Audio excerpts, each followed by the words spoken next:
I reopened Pretty Woman 6 months pregnant and then had to leave again in order to A, put my first child through brain surgery and B, have a second child.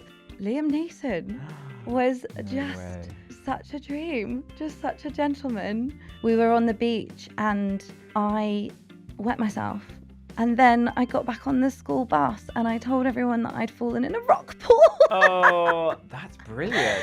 And now that I'm AuDHD and it's a whole interesting patchwork puzzle of like the masking I'd been doing to survive. And I was watching Blue at a gig and like waited by this gate in the hopes that Duncan would wave to me. Like I really loved him a lot. Back then he didn't know he was gay, or he thought that maybe Lee was the gay one, I think was his words.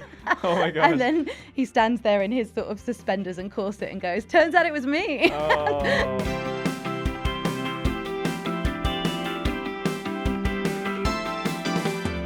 Hello and welcome to Flashback Tracks, the podcast where we travel back in time with the magic of just one song to explore together some really meaningful memories. I'm Thomas Leeds, and this powerful link between music and memory is something very close to my heart because when I was younger, I woke up from a brain injury with no memories, and it wasn't until years later that one song from the 1980s began to gradually bring those memories back. And that's why I'm so excited to see what memories might come back again, as I talk to all my incredible guests about their own past and the music that takes them back there. And today I am so excited because I have with me somebody who is a star of the West End, an absolute star, who has played everybody from Vivian in Pretty Woman to the Time Traveler's Wife, which was incredible, and who is now currently the star, well, one of the stars of the Olivier-nominated The Producers, which is just absolutely incredible. I saw it the other night and I was blown away.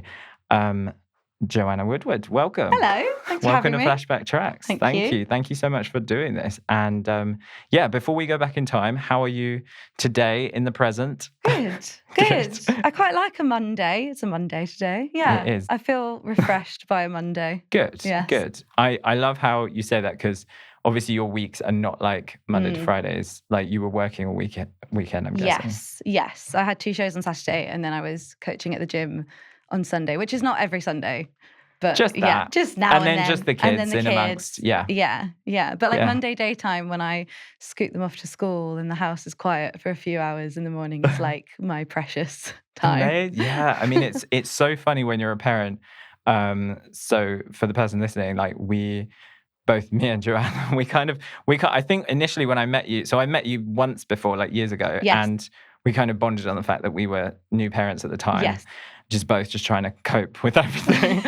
Very different sort of, industries, but it is such a different existence, isn't it? Mm-hmm. And I mean, just the stuff that you managed to pack in. Mm-hmm. I mean, like, I feel like everyone's always like, Tom, you need to chill. But everything that you've done, we'll get into it. Yes. But before we do, we're going to go back in time, which is very exciting. That's exciting. It is exciting. So I understand that obviously this is a very, very tricky thing to do because music, as I know, is your life. Mm-hmm. But I did ask you to pick one song and you've done an amazing job of actually trying to choose one. It is a great song. It is a great song. What is your flashback track? I have chosen I Have Nothing by the incredible Whitney Houston. Such a track. Yeah. Such a tune. Yeah. Oh my God. And I have it on cassette right here, which is very exciting. We are going to see where that takes us now. And I'm going to pop it in here, listener. Children, this is called a Walkman. It's called a Walkman. It has buttons on it that you can't, they're not on a screen. It's very, there we go. I'm going to pop it in and we're going to go back in time. Here we go. Should we do it? Let's do it.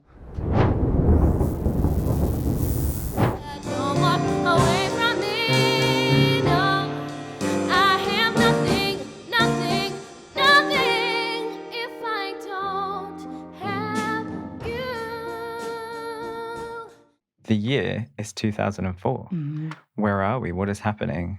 I just heard somebody singing that song as well. Yeah. Tell us about that. Yes. 2004, I was in year 11 at school down in Glastonbury in Somerset. Oh my gosh.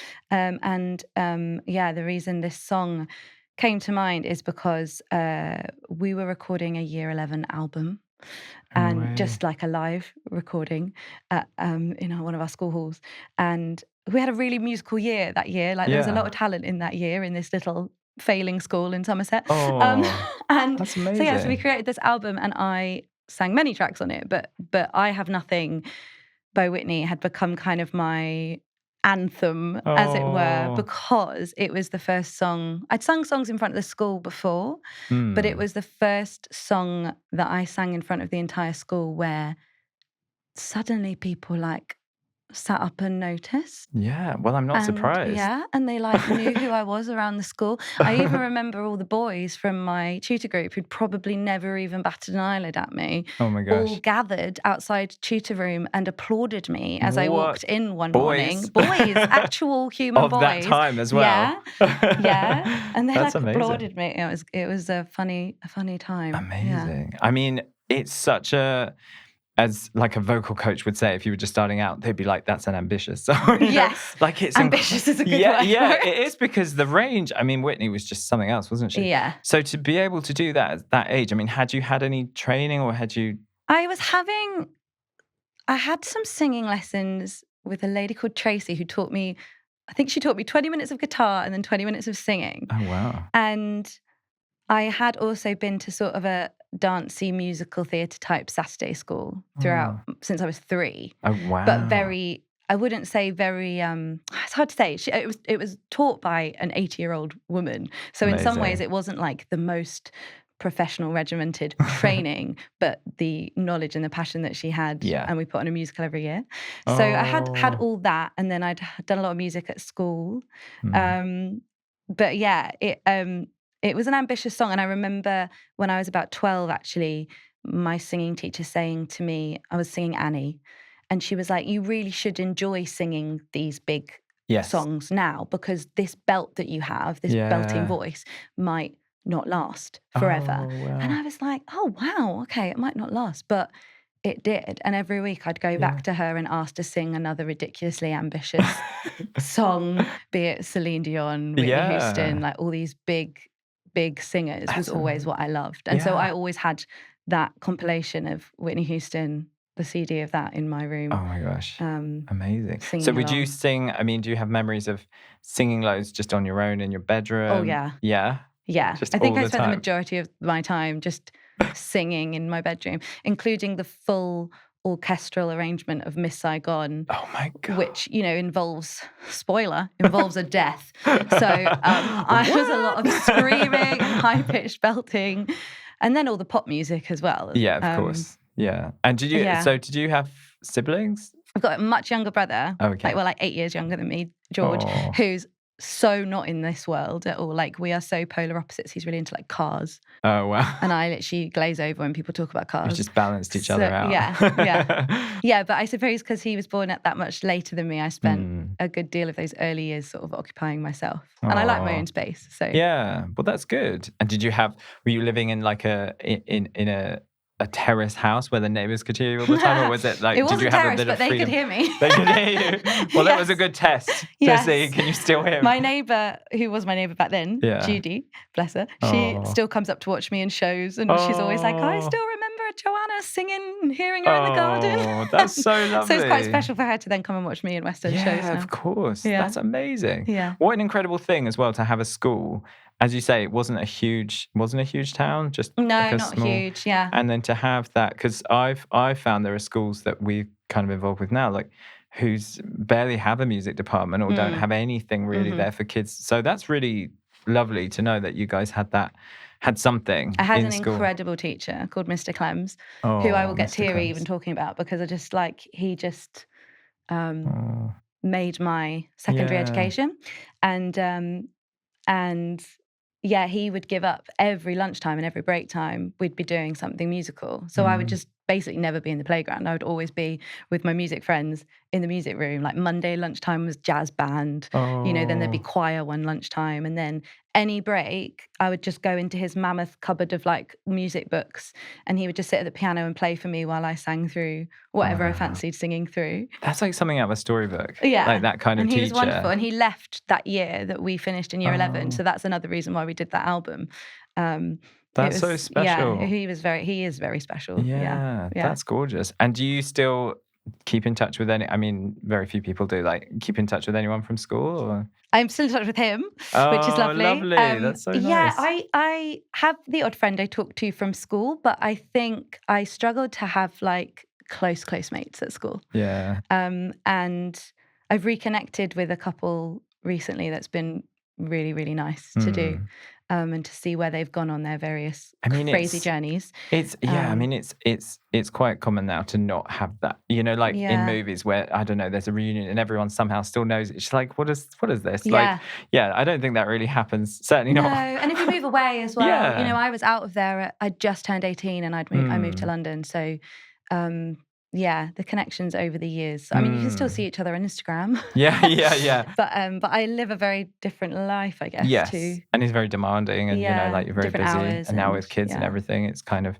My mum always said to me so my accident happened when I was 19, and so obviously I forgot I woke up with no memories, but I'd also sort of lost touch. So some of the friends that I'd had before, then it kind of fizzled out or whatever. Yeah. But my mum would always say, well, people around your age anyway kind of tended to, because of uni and stuff. Yeah, so, that's a sweet thing for your mum to... Oh, my mum and dad are the best. Yeah. Like, I love them so much. And they've instilled in me... Everyone's always like, you're so positive, Tom. It's like, my mum and dad have just made me... That's incredible. That's kind of their example, I think. Yeah. We're not sort of grumblers. We kind of... I mean, it's good to, when you're having a tough time, to acknowledge that. But, and I get that from you as well. You are a tough cookie. I'm getting that from... I think I've had to grow to be a tough cookie. Yeah. But I'm very soft, if that makes sense. Like I'm good at boundaries now around my like kindness and my worth, but I've had to learn that along the way because my mental health used to be so shocking that I've kind of had to learn the hard way to figure out what works for me and my life and what I need in order to live day to day happily. Wow. Yeah. I mean, I'd imagine like theatre, that's somewhere where you're playing other people all the time. So in a way, is that an escape? Like when you're having a tough time, is it I don't know, because it's not something I do. Yeah, but I think that's a major reason I got into it. Aside from just happening to be someone who could sing, which is an amazing gift. I don't know why I can. But aside from that, I was always attracted to the acting side of things and being someone else, because it allowed me to express things that I didn't feel I could express in real life, and allowed me to run away into all these emotions that I would love to explore, but under the safe mask of a character. And now I look back at the age of 37 and know now that I'm AuDHD, and it's a whole interesting patchwork puzzle of like the masking I'd been doing to survive and Isn't all it of that incredible? stuff. Like I think to some extent everyone can relate. It's different, and depending on whether you have, how different we are and the way our brains work and stuff. But the things that kids just learn to deal with, and if we find ways of dealing with things, it's just incredible. But I, as a writer as well, like I find I love to be that sort of escapism as well. The fact that I can just be, even though, it's on the page, but like I can disappear off and write dialogue. And I feel like I am those characters when I'm writing them. It's kind of like I'm in their world. Yeah. So it's kind of similar in that, just to be able to just disappear off. And so for me, writing was a real escape as well during some really tough times. And so I love that. And I think, I mean, if you don't mind me mentioning what you've been through sort of recently, I mean, so for people who don't know, you're a superstar mum.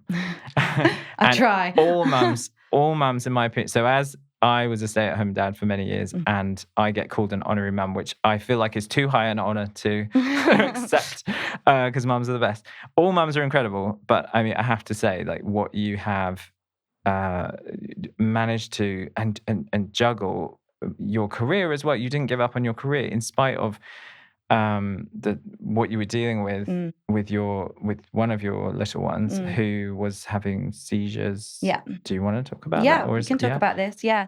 Hallie's my eldest, and she's 8 now, and I'll say she's just doing amazing now before I delve into this madness. But we'd noticed even from when she was born that she would have these sort of strange zone out moments. Not very often, but as she got bigger, they sort of turned into, they were more often, and then she would either fall asleep afterwards or have like meltdowns, and so we began our sort of journey on trying to figure out what that was, and we were sort of batted away a little bit as nothing, and nothing really showed up on the scans. But it was obviously really stressful, and it was actually during COVID that it all started getting really, really heavy, and she was having about 3 seizures a day, and we didn't have any answers. And one day I was just walking the buggy somewhere, and my friend Terrell rang me out of the blue. He was in a show with me years ago, and I told him everything, and he said, well, my wife Emmy is an incredible epilepsy nurse at King's. Amazing. Let me put you in touch with her, and Emmy basically helped us. We went private briefly to get a scan and get a meeting, an appointment, that's what it's called, with a doctor, Dr. McCormick at King's, who then went on to do many more scans and saw lots of videos, and immediately understood what was going on, that she was having seizures coming from her temporal lobe, focal seizures, and then it was sort of, we were on this wait list for will we, won't we go for surgery, and then suddenly it was, I think we did that scan where they put the ink in as well, and then they can see so it more. can show up. Yeah, we did that, and then it was very suddenly like, oh, she needs to go into surgery now because this actually looks a bit suspicious. So we were suddenly in August 2021 like rushed into her having a temporal lobectomy, so having a tumor removed, which was 3 weeks of absolute chaos, to be completely honest with you, and then a very, very long recovery with not much guidance or support or help. It's incredible what there isn't, isn't it?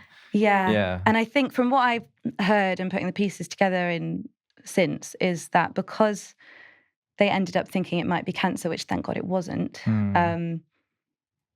they kind of weirdly kind of support you less as parents going into it, because if it had just been the epilepsy pathway, just been the epilepsy pathway, I think they apparently prepare you more for the recovery and stuff. But like, obviously, if you think it's cancer, the most important thing is just getting this thing out of your head. And I was pregnant at the time with my second child, of course, and I'd just got back to Pretty Woman post COVID. So however many months we had off from COVID, I'd finally got back. I think I reopened Pretty Woman 6 months pregnant, and then had to leave again in order to A, put my first child through brain surgery, and B, have a second child. I'm smiling because I know you understand I know this story, and the person listening at home, hopefully now, can see why I just think you're fucking amazing. But I think but it's just, and you know this, it's like people tell you you're amazing, but you're kind of like, but you don't have a choice. You don't have a choice. Yeah, well, I think that's the thing with parenthood. You know? It's like, and you know, with the seizure thing, because obviously you and I, so we had talked a while back when this was happening, because I myself was living with seizures, and for me, it's obviously different because I'm a parent who was having seizures. Yeah. But in any situation, and for me, it was like I felt awful all the time because my little ones were having to be around. Whatever happens when you're a parent. And as you say, people say, oh, you're amazing, you're coping. But you don't have a choice. You don't have a choice. It's like, what am I going to do? Send them away? Yeah. Like, you know? But so it's, it is that thing of like, well, you know, there was no magic wand. We just had to get on with it. But at the same time, I think you should be so proud of yourself because, you know, to have done everything in your career without any of that would be an incredible achievement. I think to have kept going. And this is something that people are talking about at the moment quite rightly, particularly is mums who, or people who choose to have kids and then who are working in theatre. Yeah. I would imagine, I don't know because I'm no expert, but I would imagine that's a real problem. It's really hard, and there's not many of us actually. Yeah. A lot of mums do have to concede that they need to take time out or do a normal job. Because there's no flexible hours, there's no job share. There's there are a couple job shares starting to happen, but those job shares are mostly from if you've gone on maternity leave. When you come back, you then share the job with the person who was your maternity cover. Okay. But there's been no job shares from a casting, from the get-go. Yeah. People are starting to talk about it, but and it's interesting because for me, and I said this to a bunch of mothers the other day because we had a meeting about it because we're trying to get the wheels in motion. For me, I'd always been like, I don't want to job share. I can do this. And I think it is that sort of single-mindedness and ambition that has pushed me through all these hard times to keep going. And I'm thankful for that. But equally, I do realise that life on stage, 8 shows a week with 2 young ones is incredibly taxing. And that there should be opportunities for people like me to do a job share or do less shows a week, or be able to share an amazing job with 2 equally fabulously talented, ambitious, hardworking mums who would... let's be honest, the hardest bloody working people. Really. Honestly. You don't know hard work till you've met a hardworking mum. Yeah, pretty much. Yeah. It astounds me. As I say, I've had the honour, I feel, to have hung out with mums for a long time now with my little ones, because they are the toughest people on earth. And I find it astonishing that it's, been such a thing for decades and decades where, mums struggle to get back into the workforce because they're seen as, it's like, no, they're the most amazing people. They can juggle everything. If you want to hire someone that can do it all, get a mum. So it's, hats off to you in so many ways. But you're going back in time again. I'm back in the time travel as well. Yeah, let's do back to little Joanna again. Yeah. So do you remember a time where, was there a particular memory of just deciding that this was something, that music and singing and performing was something you wanted to do? I don't remember the decision because apparently I was 3 when I announced to my mum that I'm going to move to London and be on the stage. Oh my gosh. Goodness knows how. Had you been to a show? No. I don't. I love it. I don't really know. Just the universe. So for me, it's just always been everything I've known. And that's what I'm going to do. There was a brief sort of, maybe I'll be a vet. Because I liked sciences as well, which is interesting that now I'm getting back into science via coaching and stuff. But there was a brief route into that, but the rest of the time it was just singing and dancing and acting. I was getting prospectuses for drama schools at the age of 10, and I was getting the stage newspaper and circling jobs that I wanted to do in the future. It was an obsession. Yeah, that's so great. And do you remember the first show that you ever went to as a kid? Oh gosh, Mum's going to shout at me for not remembering this now. Or the first sort of West End show? I think the first big show I saw at Bristol Hippodrome was The Phantom of the Opera. And I was like... What an introduction. And I haven't been back to watch this yet as an adult, and I really need to. Because I think I was quite young and I was obsessed and sang it and scared my poor little brother because I told him all about this phantom and then would sing the songs around the house. It is quite creepy for a kid. Yeah. And then following that, it was Miss Saigon was the next one, I think, which again was I'm still upset I can't play How Kim. could you not fall in love with theatre, with musicals if you...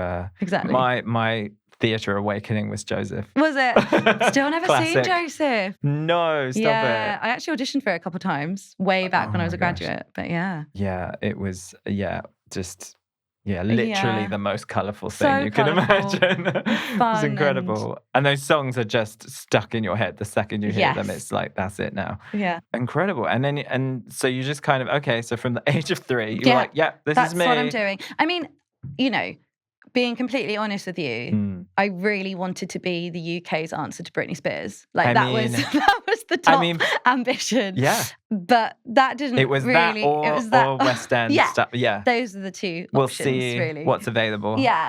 And as I was getting older, and as I said, I loved being in the music room and I loved playing with bands. Yeah. And as I was nearing college, it was that sort of decision of, am I going to pursue sort of pop music and music as a whole, or am I going to go down the theatre route? And I felt there was more of a natural progression with theatre, which is really interesting because my friend Romy, who lives in London and is a singer-songwriter, felt the opposite. She went that way because she felt there was more of a progression into... But that, I guess, it's background dependent. Yeah, absolutely. So I went that route, but I still loved playing with bands and singing with bands.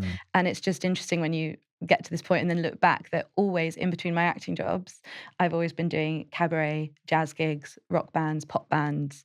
Like I'm always in touch with a lot of musicians and creating in that way still. Yeah. And that's really important to me. It's amazing. Yeah. I mean, I think, am I right in thinking Ariana Grande she was theatre and... Don't quote me. Wasn't she a Disney child? Yes. And then she was, I think she's very... Well, she's coming back next year to She's like you. She's a quadruple Sunday threat. in the Park with George next year at the Barbican. Ah, there you go. I'm just like plugging Ariana now. I know. She doesn't need it. She needed that. But yes, like you, you are what I would say a quadruple threat because you're funny as well. You can sing, you dance, you act, and you're funny. And yeah, that brings me on to Ulla. Am I saying that correctly? Yeah. Oh my gosh. So for the person listening, so Joanna currently stars in The Producers, the Olivier-nominated Producers. Yeah. Saw you at the Olivier's. That was incredible. It was very fun. And you've been hanging out with all these stars because the show has been a massive hit. Yeah. And you were hanging out with George Clooney and hanging out with George and Amal. Cash. Yeah. Well, we had Richard Kind came over from the States for 7 weeks to play Max. And he was George Clooney's best man at his wedding. Oh my. So George came along. What was that like working with Richard Kind? I can't even express how much I love that man. And it's hilarious because if he heard this, I mean, he'd laugh because we just abuse each other all the time. That's family though, isn't it? That's family. And there's not many people I can do that with because I take things quite seriously. Yeah. But with him, it's just like, he was just electric. And being on stage with him was just so fun and free. And I also realised that I went to Broadway when I was 16 with a college trip, and we watched The Producers, and it was when Richard was playing Max back so then. What a full cycle. That's incredible. I know. And then, to get to play opposite him, and he's the kindest and so fun. So he brought all these celebs. I have to say I was gutted when I just missed him. Yes. But Andy Nyman, equally fabulous as well. They're so different. Yeah. But I adore Andy as well. He's equally, they just bring their own thing to the role. Yeah. And that's really funny that you say that about just ribbing each other and stuff, because that's, how everybody I've ever met in theatre, you talk about that theatre family that you really bond because you're just there every day doing this show together. And so it's really interesting because that's how families are, isn't it? You don't sit there saying, "Oh, I love you" all the time. Yeah. And so you're having a laugh. But then what's interesting is obviously then you do finish runs and the show ends and things. That must be so strange because you've got to know these people like brothers and sisters. Yeah, and we've just found out we finished The Producers on the 19th of September. So it's and I've been with this show it will have been over a year in town in the West End. And then before that, we did it at the Chocolate Factory for about 4 months and created it and not created it. We revived it, but we've done our very own version of it. Yeah. And I am so close to the people in that building, and you really take for granted that you get to walk in every day and hang out with each other and make each other laugh on stage in one of the greatest musicals ever written. Yes. And then in September, it'll all be over and those people won't exist in that space, in that building anymore. And you tend to realise as you go through a career in musical theatre that you unfortunately don't keep in touch with all the people. You tend to take maybe one or two from each show. So that's sort of. I think that's the thing though with memory and obviously looking back, we're looking way back at the past and when we were kids and stuff. There are so many people, speaking of teachers and things like that, where I just think, and I've unfortunately lost a lot of people already in life, and I think you come to a point where you're just like, it's okay that it's obviously sad and obviously it's difficult to accept. But sometimes you just have to be like, you know what, that was a wonderful time that we got to spend together. And unfortunately, as in showbiz, everything must come to, all shows must come to an end, and life is a sort of show. And, you know, we just have to, but it must be so tough to say goodbye. It is tough, but like you, I've lost a fair amount of friends along the way.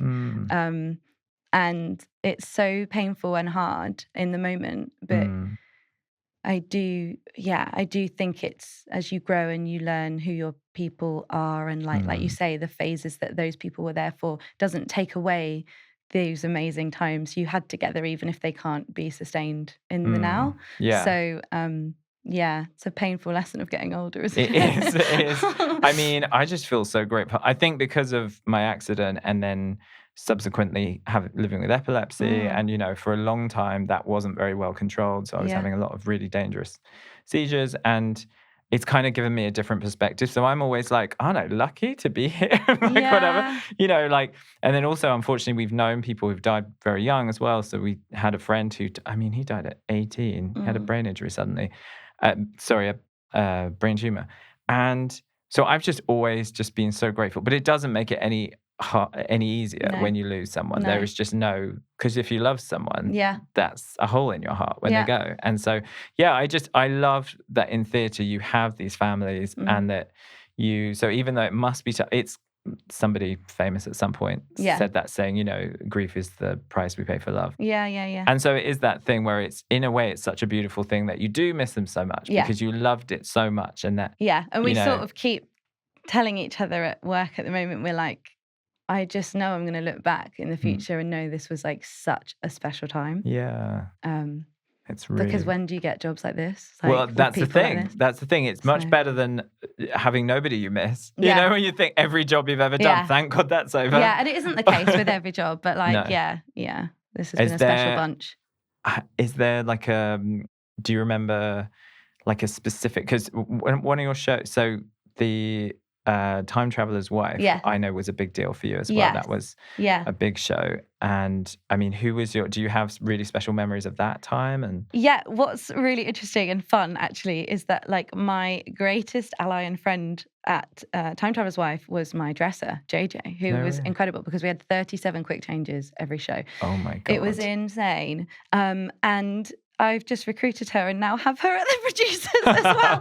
So I had an opening for a dresser and I've managed to bring her back by my side. That's amazing. So that's been really, really lovely. The show I did, Beautiful, actually, the Carole King musical, again, that was such a special group of people. And everybody from that show now is now like a star in their own right, which is very fun to see happen. Yeah. It's really funny you say that because I'm somebody who worked on Saturday Night Live was talking about there's this one woman who's been there like, you know, since the beginning or something, who is that person who deals with all the changes. And just everyone, she's like mum to everyone, you know, like, and all these massive stars, anytime her name is mentioned, they're like, oh yeah, you know, and obviously they've got to be so no nonsense because they've got to get you in and out quickly.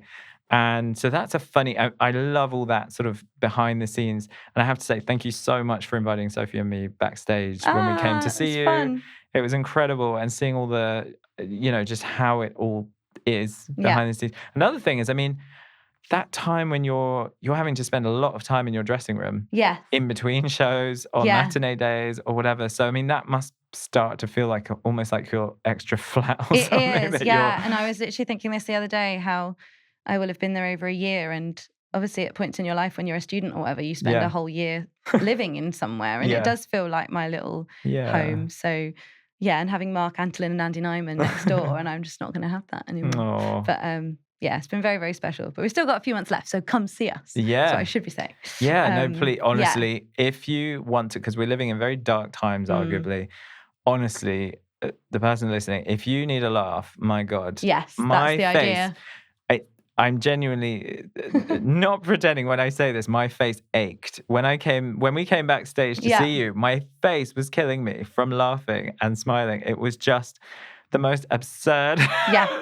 It's wild. Just when you think you know how far it's going to go.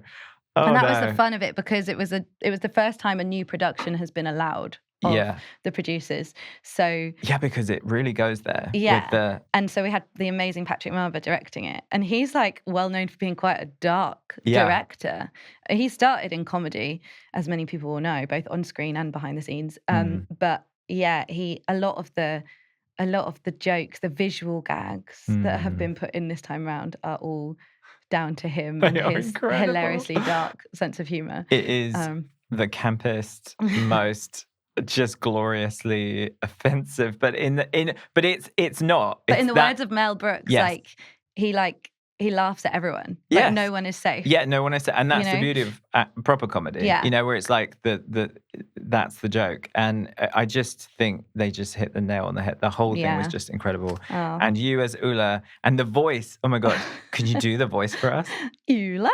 Well, how much do you? Ulla, Inga Hansen, Benson, Jonsson, Talen Holland, Svanders Svanson. That's my name. So I love it. Yeah, it's been very fun. It's going to be strange going to my next job and like not talking. Not being Ulla. Yeah, I mean, and also when you put on that wig, because I know you've heard, I've heard there's other performers where they address them as, you know, like she or whatever, because that must be a thing when you put that wig on and you suddenly... you do. When you like rock up to work and you're like leggings and your greasy hair slicked back and you do your warm up and then you have to transform yourself into Ulla, like she's does a the joy. Magic, does it come on as you pop the wig on? Do you feel like God, I don't know. I mean, like when you've done a show for this long, I think sometimes it doesn't happen till you step that first foot on the stage. Or you literally have to be. Yeah, you're just like switches on. I always try and watch a little bit of the scene before the Keep It Gay scene because it's so bright and colourful that I'm like that kind of switches me out from being in my dressing room to being like, whoa, okay, look at these characters, look at this world you're entering, because I come on quite near the end of Act 1, so I have to bring the same energy. I can't just of course, let it fall down at that point. But yeah, she's been a joy to inhabit all this time, and she's I will miss her very much. Such a great character, and just it's just amazing. And just I mean, I'm always in awe of West End performance, of how, as you say, you do it 8 times a week, and even when you go into the theatre knowing that as the person sitting there and you think, oh, okay, you just forget because you guys just make it seem like you've never done it before. Yeah. And it just, as in like, obviously you've done it before. What I mean is... Really ropey. Yeah, no. No, I know what you mean. Yeah, no, it's as if you're not tired of it at all. You're just loving it, and it's just, and it's just joyful. And yes, I cannot recommend The Producers any more highly. It is absolutely stunning. And you've only got till September the 19th to go see it. Also, isn't there a special thing for Mel Brooks? Yes, although I don't know if they've all sold out by now. Yeah, it's possible. There was a centenary Oh no, thing. if you are 100 in the month of June, you can come for free. Wow. If you bring your King's letter, I That's think, such and a your lovely ID. thing to do. Yeah, it'd be amazing. Cute. So, I mean, the show is absolutely glorious. What's an embarrassing memory that you wish you could forget? What, from The Producers or in general? Life, childhood, teenagehood. Oh, an embarrassing memory. It's a terrible question. I know, but I'm going to go there. I was on a school trip to Lyme Regis once, and we were on the beach, and I wet myself. And then I got back on the school bus, and I told everyone that I'd fallen in a rock pool. Oh, that's brilliant. And of course, I must have stunk. Yeah. I mean, I don't even know why that happened. Look, it happens to the best of us, you know. But yeah, that was pretty up there. Oh, bless you. Yeah, there you go. That's a good one. There you go. That's what came to mind. So that's what you get. This question is, for some people it's more difficult than others, but for you it must be like, what's a celebrity encounter that you'll never forget? So obviously you've met a lot. I've met a lot. I've met a lot. I mean, again, I'm just going to go with the person that's come to mind, which is Liam Neeson. Was such a dream, just such a gentleman. And he's such a talent as well, isn't he? Yeah, and he just like really looks you in the eyes, and no eyes. offense to all the other celebrities in the world, but like, he just like gave me a few minutes of his time and was just like very lovely. Oh. Yeah. So big love to Liam if you're listening. Oh. Yeah, big love for you, because he was That's very special. That's a great one. Yeah, he was great. Incredible. Yeah. I mean, I'm sure there were many that you could. What's a memory that when you look back, it just makes you smile or makes you laugh, or is there something from childhood or teenage years or whatever where you just think, oh my God, brilliant. Oh gosh. Just something funny that happened with your parents or your at school or something. At school, God, did I have happy memories at school? Yeah, I couldn't answer that either. I'm going to rebel and say I think a lot of my really happy memories are now like with my That's beautiful, family and like the memories I'm creating with my little girls and my husband. Because I just think like that's the best answer. I feel like we're just creating the life I always wanted and juggling it, as you say, with all these things. But like it is the quietest moments of just being with your kids on those really normal rainy Tuesday afternoons. Yeah, it's the nothing days that really matter. And I was giving Hallie, my eldest, a cuddle to sleep last night. And I was like suddenly really transported to when it was just like me and her in COVID. Luke was beavering away working in the office next door. And it was just like me and her all day, every day. Yeah. And like all that time we had together that felt so hard at the time. But then it's so special that we had that time together. Yeah. So honestly, that's the best answer because that's something that I've learned on this kind of, I know the word journey seems so. I like the word journey. I hate all this hate for the word journey. I don't hate it. No, I feel people in my ear going, oh, shut up. What is it then? It's a journey. I know. It's a good word for it, right? It's a journey. Yeah. Yes. No, on this, the life that I sort of had to rebuild without memory because I kind of had to start again. So I had nothing to call on from my childhood. And do you still not remember? No. So I have a lot back now, but like, it's been, I mean, it was 10 years with nothing. Wow. And then the first song, this one song from the 80s, The Whole of the Moon by the Waterboys, finally brought back some flashbacks. Yeah. But then it was many years again. So I'm almost 43 now. But the most incredible thing happened a few years ago when another song and it was kind of tied in with, I was looking at these bricks. I was on the train and I was like passing this station where I used to go to school. And I just saw this pattern in these bricks as this song came on. And it was, the song was Just Another Day by John Cicada. Right. Which was like a lot of people are like, I've never heard of that. Yeah. But if they hear it and they were around in the 90s or whatever, it's one of those where as soon as you hear it, it's such a distinctive song. And it just brought back, I just remembered being on that platform on a cold day with these maroon colored sleeves, which was my school blazer. Yeah. And I remembered so this is me remembering this a few years ago when I was about to turn 40. And I remembered being excited because my mum was pregnant with my little brother. Yeah. And it was so different because I understood the memory because before all the flashbacks were just kind of obscure and I didn't know. Yeah. Whereas in this moment, it was like I was just plugged back in and I just understood it. And it was like, I was excited because my mum was pregnant. I was excited for my 12th birthday. Wow. And I was excited for Christmas with all these people some of whom have passed away since, who I didn't remember. And it was just, so it was 1995 now that I figured that out. And then I'm getting goosebumps now because it was just a full somatic experience. Like you felt the whole thing. Yeah. And then it just snowballed and one memory. Wow. So it just so since then I've had access to just, which is nuts because for such a long time I didn't have that. But what I was going to say was, it's so beautiful, your answer when I talked about, favorite memory, because you talk about the memories you're making now, because that's a really big thing for me. Because, must be. Yeah, because obviously for a long time I've learned that basically memory doesn't define us. Yeah. And it's a really funny thing because I think it's so easy to feel like that's, as we say, and obviously the point of this podcast, people would be like, you're doing a nostalgia podcast. Why are you saying this? But I think that you can have both. So you can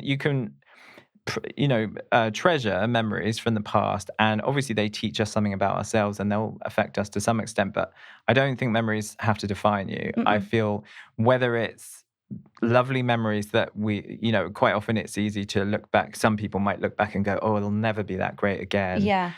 Or something traumatic. And obviously you and I have been through trauma and it's very easy to think, oh, I can't do this because that happened to me or whatever. And actually I've learned that really the only thing that defines you are the choices that you make 100%. today. Yeah. And in a weird way, it sounds really silly, but this is just something I believe that like today, in a way, is the most important day in your life because it is the only day in your whole life when you are alive. Yeah. because you get to choose today. I you get to, really feel that. yeah. And that's so beautiful that and you said that. I think it's important if you can look back to remember and to learn from. But similarly, as someone who's only recently been diagnosed with AuDHD, I can now look back and understand my past, but realize how much of it, like you say, doesn't define me, and how as a real grown up, I'm like choosing every day how to live my life, and like the boxes I was shoved into as a kid were not like the route I needed to go, and that for my family I can choose how I want that to go. That's for the so most beautiful. part. And then like we say, scary shit happens. Yeah. So why not embrace every single day and plan the trip and listen to the music and dance around the kitchen, because you only get one ride on this planet. Yeah. So, you know. A good day is a good day, because they're not all good days, I think. So Absolutely. yeah. Love that. Yeah. Okay, so we are going to now do a speed drive down memory lane. Okay. Millennium edition. Okay. So let's see how many of these you can choose. Let's say about 30 seconds. Are Pressure. you ready? Okay. Are you good yes. to go? Yes. Big Brother or Pop Idol? Pop Idol. Tamagotchi or Furby? Oh, Furby. Why was that so hard? Sunny D or Tango? Neither, because I hate They're oranges. both I told you gross. that. Yeah, you did. But I did So have gross. a brief Sunny D phase, I think. Yeah. It was grim, wasn't it? CD UK or Top of the Pops? Top of the Pops. Obviously. Britney or Christina? Britney, but really hard, because like Christina can sing. She really can. But I was a Britney girl. Yeah. And then later Christina. Yeah. Okay, Art Attack or Blue Peter? Art Attack. Love it. Yeah. Okay. Pizza Hut buffet or McDonald's Happy Meal? Pizza Hut buffet. That was a special day. The ice cream factory, Yeah, right? incredible. Just, it still breaks my heart. Rugrats or Simpsons? Rugrats. Yes. Yeah. So good, so good. Woolworths or Toys R Us? Woolworths. Love it. Because you got the sweets. CDs. Yeah, and the CDs. CDs. Yeah. Everything, all of it. Yeah. School disco or school trip? Neither. Maybe school trip. I love that. Yeah. Good answer. Steps or S Club? Oh, I'm not a fan of either. Oh, well, that's Sorry. good. That's good. I love them, by the way. If you're listening, I adore you all. But I appreciate them, but I think I was like blue. Yeah. Blue through I and was, through. well, in that case, Blue or Five? Blue. Blue. And I'm now friends with Duncan, so it's hilarious to me. You worked with him in the cabaret world, yeah. We'll come on to that in a second. Okay, back to this. Mean Girls or Clueless? It's both so good. I know. It's Clueless is like nostalgia, isn't it? So, yeah. Okay. Clueless. Buffy or Charmed? Again, didn't watch either of them, which is weird because I'm a witch. So Yeah. apologies. Didn't need to. I've still got them to You come had the to. skills. Yeah. Mini Milks or Calippo? Mini Milk. Yeah. The white one, specifically. Okay. Yeah. Yeah, they're good. McFly or Busted? Busted? They were a bit late. They were like my brother. Yeah. Yeah, Busted, I think. Though. That was great. Those were good answers. Thank you. Sorry, I meant to just like quick fire. No, like, I love that though, because you actually had proper answers.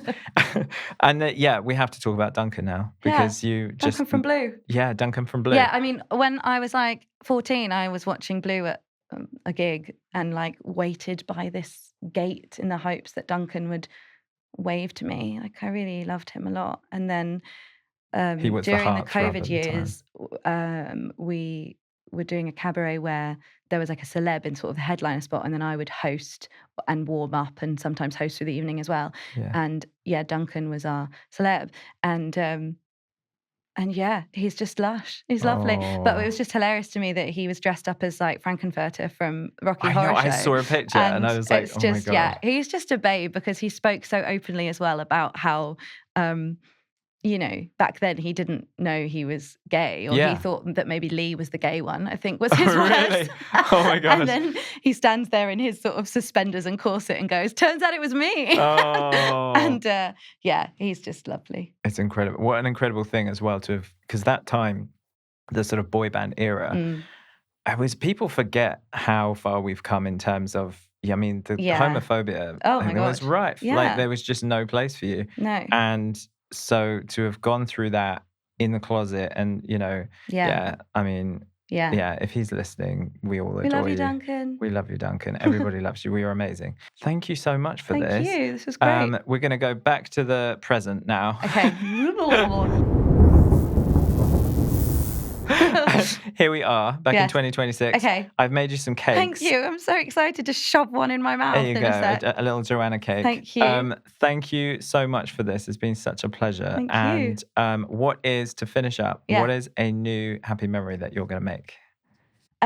What's a new happy memory I'm going to make? I was just this morning. And it can be a nothing day, because as we've said, those are the best ones. I'm going the opposite of nothing day. This morning I was starting to look at like taking my kids to Disneyland, because I think that's like the right time. I can't afford it right now, but that's the happy memory we're going to make. I mean, let's channel that 3-year-old Joanna who was like, I'm either going to be Britney or...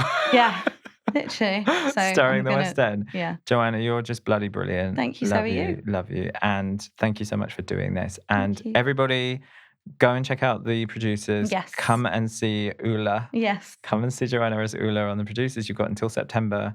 And just, I'm sure that whatever you go on to next will just be absolutely fabulous. Thank you so much. Thank you guys so much for watching or listening. I am so grateful. I always just want to say how grateful I am to have spent this time with you today, and with you at home, or wherever you are listening or watching.